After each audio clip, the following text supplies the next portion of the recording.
এবার হচ্ছে কথাটা, আমরা যে আগের উপপাদ্যটা যে পড়েছিলাম, যে ক্লাস 10 এর পেজ 61 প্রয়োগ 7 এর দুটো পার্ট ছিল। প্রথম পার্টটা আমরা করে নিয়েছি, দ্বিতীয় পার্টটা করছি।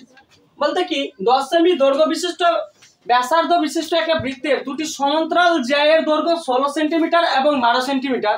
হিসাব করে দেখি ওই দুটি জ্যায়ের মধ্যে দূরত্ব কত যদি কেন্দ্র থেকে তারা বিপরীত পার্শ্বে যদি থাকে। বিপরীত পার্শ্ব মানে কেন্দ্রের এই পার আর কেন্দ্রের ওই পার, মানে এই কিনারা ওই কিনার দিকে যদি থাকে। আমাদের কোশ্চেনটা ছিল এটা।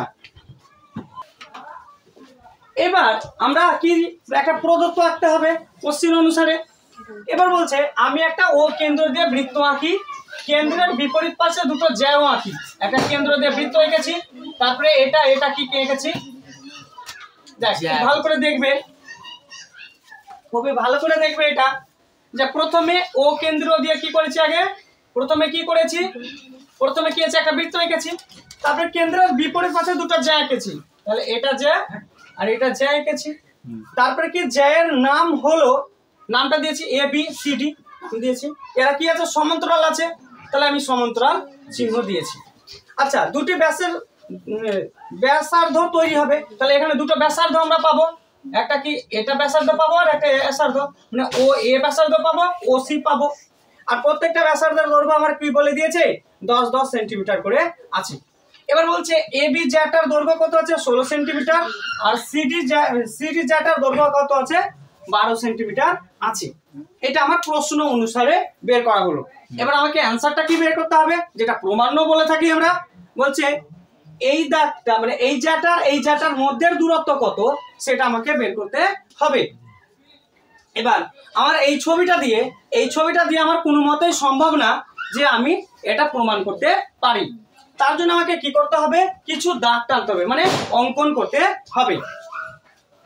এবার বলছে এ বি জ্যায়ের উপর ওপি কে আমরা কি করতে হবে, লম্ব আঁকতে হবে। কি আঁকতে হবে, লম্ব আঁকতে হবে। এ বি লম্ব এঁকেছি। সেম ভাবে সিডি জ্যায়ের উপর আমরা কি করেছি, লম্ব এঁকেছি, যেটা আমরা এই দুটো ছবিতে দেখানো হয়েছে। মোটামুটি আমার অ্যান্সার মানে প্রমাণ করার জন্য, অ্যান্সার ক্যালকুলেশন করার জন্য আমার ছবি রেডি। যে ছবিটা আমার এটা ফাইনাল ছবি, আমার এটা। এই ছবিগুলো যদি মিলিয়ে এই ছবিতে আমরা আসবো। তারপরে কি বলছে দেখি, আমরা যদি এই ছবিটার কথা যদি ভাবি, তাহলে দেখো তো এ বি এর উপরে ওপি লম্ব আছে কিনা, ওপিটা এ বি এর উপরে লম্ব আছে। তাহলে আমরা বলতে পারি এ বিটা কত ছিল, 16। তাহলে এ বির আধা কত হবে, এপি পিবি, আমি এপি ধরলাম। তাহলে এটা কি হবে, 16 আধা কত, 8 সেন্টিমিটার। তাহলে এ ও এ মানে এই রেখাটা কত ছিল, 10 ছিল, 10 পেয়েছি। তাহলে আমরা কি লিখেছি, এবার পিথাগোরাসের সূত্র লাগিয়েছি। তারপর কি এটা স্কোয়ার সমান সমান এটা স্কোয়ার আর এটা স্কোয়ার, আমরা ওটাই দিয়েছি। মানে ও এ স্কোয়ার সমান সমান ওপি square plus OP A P square plus OP square, 10 square 8 square, তাহলে এটা 100। ক্যালকুলেশন করে আমার ওপির মান পেয়ে গেছে কত, 6। এবার এটাতে যদি আমরা ধরি, তাহলে এই ছবিটাতে এসেছি, এই টোটালটা কত, সিডির আধা কি সিকিউ, সিডির কেন, যে সিডির উপরে ও কিউ কি আছে, লম্ব অবস্থায় আছে। তাহলে আমরা লিখতে পারি ও কিউ লম্ব সিডি, এই কথাটা বলতে পারি।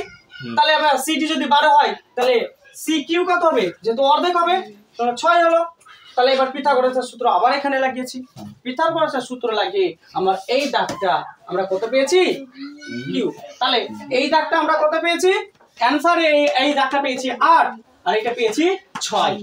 তাহলে আমাকে বলছে এখান থেকে এখানের দূরত্ব যদি বের করতে হয়, তাহলে এটা দাগ আর এটা দাগকে আমার যোগ করতে হবে। তাই আমরা একটা ছবির মাধ্যমে বুঝেছি। এইটুকুন কত ছিল 8, এইটুকুন কত হচ্ছে 6। তাহলে আমি টোটালটা যদি মাপি, তাহলে 8 + 6 মানে 14 হবে। সেটা আমাকে এটা ডায়াগ্রাম ছবি দিয়ে তো বোঝালে হবে না, লিখে বোঝাতে হবে। তাহলে ও কিউ ও প্লাস ওপি সমান সমান 8 + 6।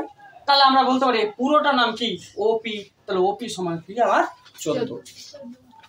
এটা একটু বাড়িতে দেখতে হবে, বাড়িতে কি একবার চোখ বুলিয়ে দেখতে গেলেই হবে। মানে ব্যাপারটা কিছুই নয়, এই ঘাবড়ানোর কিছু নেই, যে এইটুকু যে বুঝে যাবে আর পিথাগোরাসের সূত্র যে লাগাতে পারবে সে অঙ্কটা হয়ে যাবে।